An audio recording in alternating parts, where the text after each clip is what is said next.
Hello guys, share ko lang ang buhay may anak, buhay tatay at saka buhay na may anak.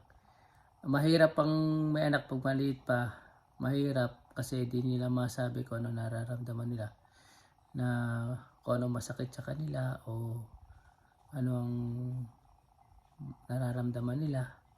Kaya mahirap, di mo maano, kahit eto katulad ngayon may sakit yata si baby, medyo mainit siya, parang may sinat. Tinatanong ko, di niya masabi ko ano masakit niya. Tatanungin ko. Anak, ano nararamdaman mo? Na, nilalaglag ka ba? Ha?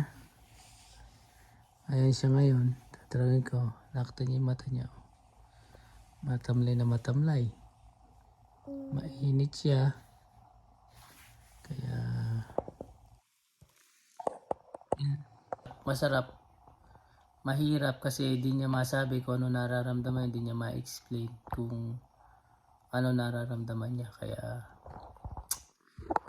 yun lang na gusto ko lang i-share sa inyo kasi parang gusto ko lang i-share kasi parang ako lang ba ang nakakaranas na ganito, kami lang ba na yung pang mahirap ba.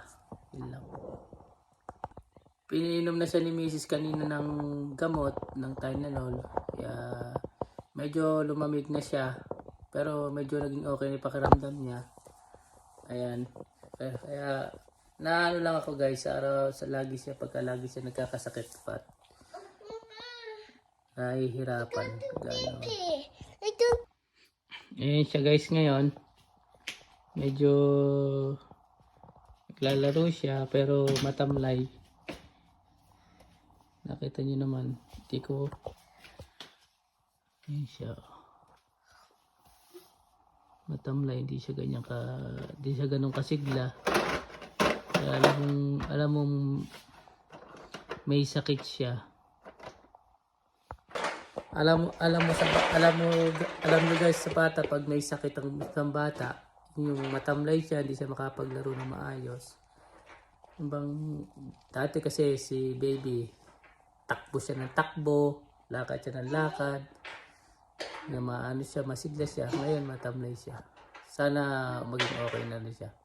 Yun lang guys, gusto ko lang i-share sa inyo dahil andito kasi kami ngayon sa Canada at dalawa lang kami ni Mrs. na nag-aalaga kay baby, palitan kami. Sa umaga ako magtatrabaho, pag sa hapon si Mrs. naman. Kaya ayun, gusto ko lang i-share sa inyo guys yung funny baby ba, yung nararamdaman niya. Para ano, kung meron kayong maiko-comment guys, paki-comment lang down below lang po para meron kayong mga suggestion. Yun lang po, salamat, bye bye.